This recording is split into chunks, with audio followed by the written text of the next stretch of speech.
Hi, welcome back to my channel. This is Michael, and today, on this video, we're going to be reviewing the first two episodes of WandaVision on Disney+.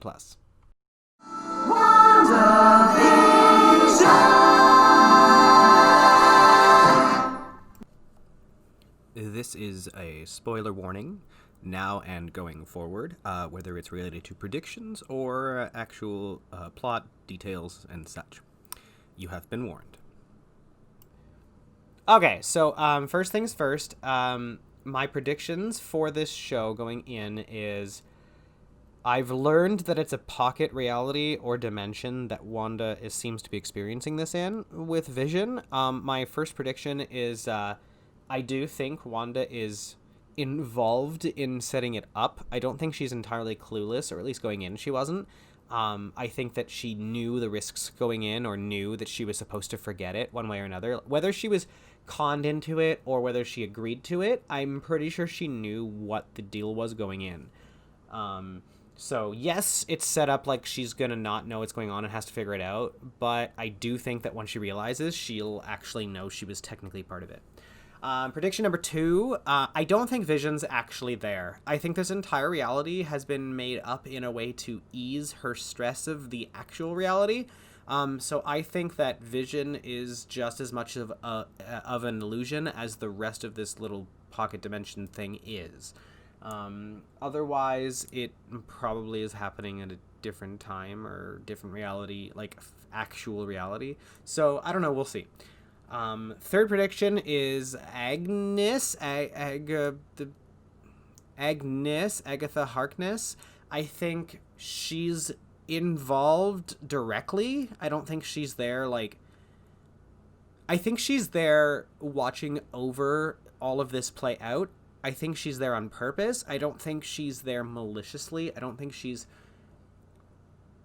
making it worse. I think she's maintaining it on purpose. So we'll see what happens. And then I don't necessarily think any of this is actually going to get answered in the first two episodes, but I guess we'll get started. Hello, dear. I'm Agnes, your neighbor to the right. My right, not yours. My right, not yours.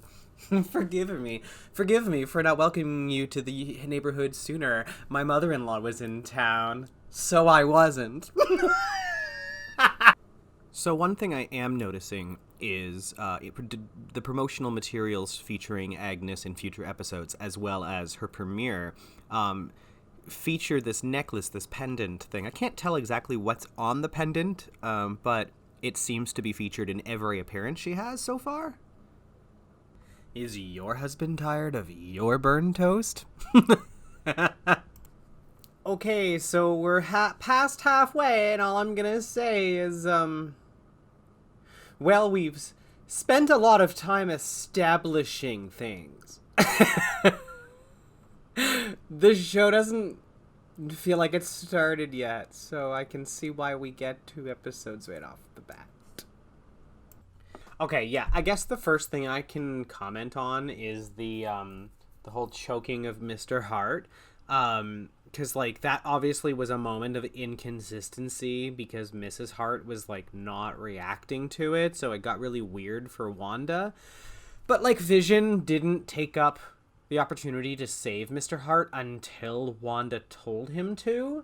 So that is still confirming my idea that, this is just Wanda. Vision isn't behaving properly either, but at the same time, it mostly revolves around Wanda's perception.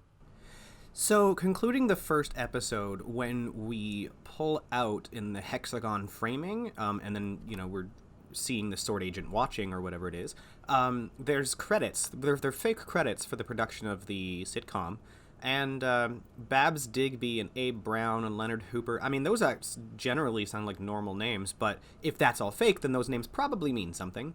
I quickly looked that up, and according to Redditor Muppet Man 3, he said he found two connections, obscure, but two connections. Abe Brown, I guess, is a character who made an appearance in the MCU at Peter's school in Spider-Man Homecoming, and the other character, Babs Digby seems to be a reference to another show in the 50s.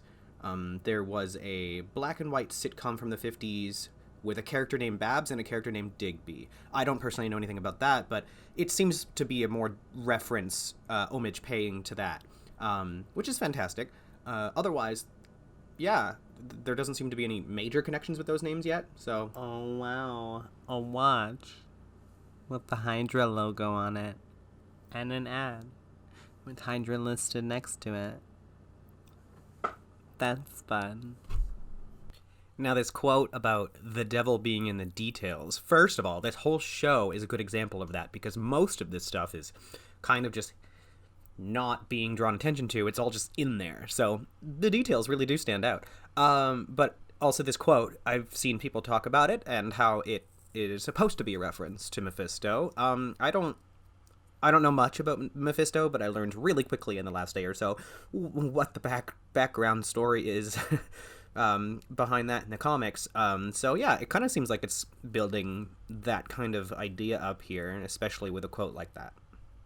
Now, when it comes to this Cabinet of Mysteries gag, someone I was listening to in a video pointed out that the symbol at the top seems to resemble Vision's Mind Stone, and or like to represent his head in general. And they're like, I'm gonna make my wife disappear, and then Agnes goes, are you sure you don't want an audience volunteer like my husband Ralph? Okay, we definitely understand that referencing Ralph so frequently means something. And a lot of other people have speculated that the off-screen husband represents more in this show, that he could be somebody. You know what? I actually expected more of a fake out with their magic trick. I figured that they were going to actually mess it up, and then the audience would still react anyway, and that would be the breaking point. They'd be like, what? Because I saw a shot where they were like mesmerized by the audience, and it led me to believe this. I was like, oh, they're going to mess it up, and then the audience is going to like it anyway, and then they're going to have to backtrack. But no, that didn't happen. But I liked what did happen. I thought it was clever. On top of the suspiciousness of there being no children at the talent show, although the talent show is for the children, seems to make a point. Especially when we're back on the couch with Viz and Wanda, and she's like, I'm for the children. Well, then suddenly she's pregnant. So, yeah, this definitely seems like an entire dream sequence of birthing the twins. It's about the twins, and somebody is interested in them, clearly. When it comes to this beekeeper coming out of the street near the end of episode 2 here, I've paused it, both on the frame where he's not looking at Wanda and then the frame where he is looking at Wanda, and you can see his face fairly clearly, and it appears not to be an actor already associated. Like, I don't recognize who the person is, who the actor is. In fact, it actually reminds me of the actor who played Krennic in Star Wars, but besides that, I don't know. My immediate thought right now is that it could be associated with Strucker. I don't know why Strucker specifically, rather than just Sword or whatever, but yeah. Well, thank you so much for watching and listening to me ramble on about details in WandaVision episode 1 and 2. Tune in next week, check back here, for another review of episode 3. Thanks so much. Consider liking and or subscribing, and see you next time. Bye.